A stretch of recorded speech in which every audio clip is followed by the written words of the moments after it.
I clean abandoned houses, and this house is still haunting me today. Just as the title states, I clean abandoned houses for a living. I'm quite proud of myself as I have worked hard starting my own business at just 24 years old and building it to what it is now. I specifically targeted these types of cleaning jobs as you can charge much more than your average, 1 to 3 times per week house cleaning jobs of inhabited homes. Plus, I rarely ever have to see anyone other than my team while on the job. Over the years, I have really been in some insane situations with these houses. Everything from encountering wild animals to once a deranged squatter taking up residence in the homes I clean. There is one house that stands out from the rest, however. One that haunts my dreams to this day. I got the job offer through a real estate agent I made my friend over the years in this business. It's a small home, not much clutter left. Amila, my real estate friend, said over the phone. Shouldn't need more than 1 or 2 of you to complete the clean, she continued in her enthusiastic voice. I rolled my eyes. I hated when she used her customer service voice on me. Yeah. What's the real deal with this house? I answered in my usual half-annoyed tone. Amelia responded more normal this time. Honestly, Lori, this house gives me the creeps. The granddaughter inherited a couple of years ago but has just recently decided to sell. The grandmother apparently died in the house. I rolled my eyes again. Death in the houses I cleaned was nothing new to me, and Amelia was well aware of this. Amelia continued, I cut my pre-visit to the house short last week. Didn't even make it upstairs where the grandmother apparently passed. The feeling of being watched was overwhelming in this one. That got my attention. Amelia had been in real estate longer than I had been in the cleaning business, and she took her get-to-know before showing visits very seriously.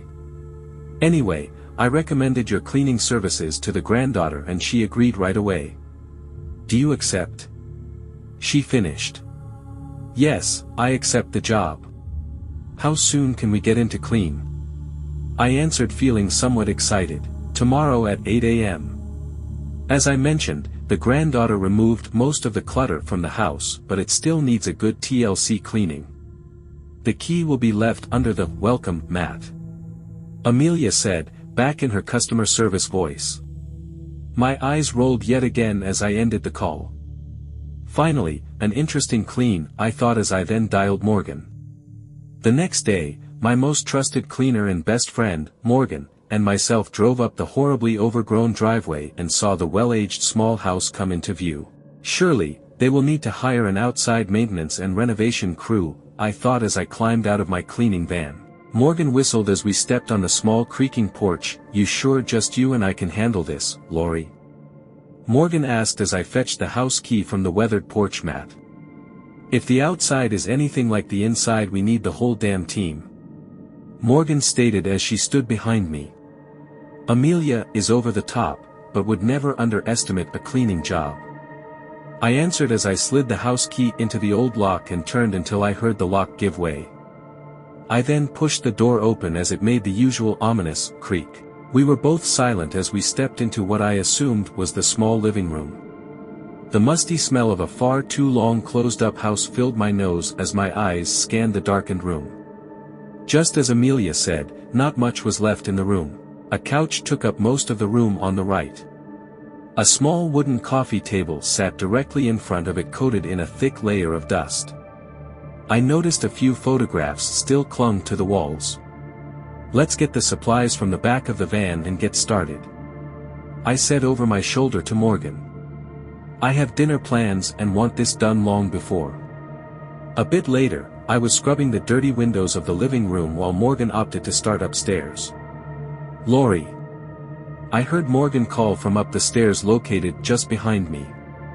What? I called back. It was silent for several minutes as I waited for a response. I felt my aggravation growing as Morgan did not respond. I threw my rag on the floor and wiped my sweating brow as I turned and headed towards the stairs. Each step groaned beneath my feet as I climbed to the upper floor. You better have a damn good reason for interrupting me and not answering, I yelled as I reached the final step. Goosebumps covered my skin when I stepped onto the old wooden floor of the upper level. Weird. I mumbled to myself as I looked around. The upper level was a small hallway. 2 rooms were located on each side as I peered down the dark corridor. "Morgan?" I called in a softer voice this time. No answer. I slowly headed down the hallway wishing I had thought to bring my flashlight. I always hated working with no electricity, but it came with the job. I could see the light of day from the open door on left side of the hall, the other door on the right was closed. As I looked into the open door on the left, I saw Morgan standing still looking at the bed located on the far side of the room. It moved. Morgan said in an almost whisper. "Huh?" I answered as I walked in and stood beside her. "The bed. It moved on its own while I was cleaning the floor," Morgan said, still staring down at the bed. I then noticed the bed was crooked now, the bottom was several inches away from the wall where the top was still flush with the corner of wall. "Do you see it?" Morgan then said even softer now. I almost couldn't hear her. Instead of questioning her, I looked down towards the bed that her eyes were glued to. I instantly saw what she was talking about. There was an imprint on the bed the shape of a body. As if someone was laying on the bed that very moment. The chills were really covering my body now and I felt myself actually shivering. It felt like someone was staring up at us directly from the bed. I slowly reached for Morgan's arm and gently pulled her towards me. "Let's go back downstairs, we will finish the bottom floor together," I said, matching her whispering tone. Morgan didn't respond but obeyed my request. The feeling of eyes on us did not leave as we headed down the small hallway to the top of the stairs. I had to fight the urge to run down the flimsy steps. Once we were safely down in the living room, the air somehow felt easier to breathe, if that makes any sense. "What the hell was that?" Morgan demanded, finally sounding more like herself. I ignored that question. "Look, you know I hate skimming on jobs, but let's get this level done and get the hell out of here." I grabbed my cleaning supplies and headed to the next room, which was a small kitchen. Morgan stayed close beside me as we worked in silence cleaning the sink, counter and cabinets. We both froze after hearing what sounded like footsteps above us. "Don't," I said in a warning tone as I went back to cleaning dust and mice droppings from the cabinet. Morgan again obeyed and stayed silent as she went back to work on the counter. The footsteps continued moving around above us on and off as we quickly finished in the kitchen. The last room branched off from the kitchen that appeared to be a small office. I was so relieved we would be out of there soon. This room had stained and worn down carpet covering the wooden floor. I turned on our rechargeable vacuum and the loud buzzing sound almost deafened me, but I was glad for it.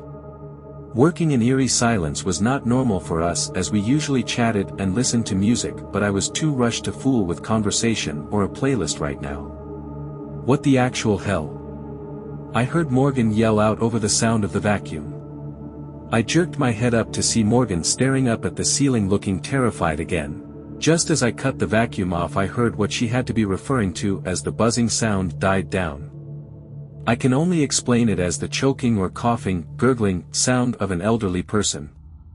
It was only for a split second I heard it, but that was enough. "Screw this," I yelled as I grabbed up as many of our supplies as I could. Morgan joined me in grabbing up the rest. We dashed out of the office through the kitchen and living room and out the front door. I was pretty much sprinting to the van while trying not to trip on the mess of the yard. Just as I got to the van, I heard Morgan shout, "Wait." I turned to see her a few feet behind me. I left my supplies upstairs.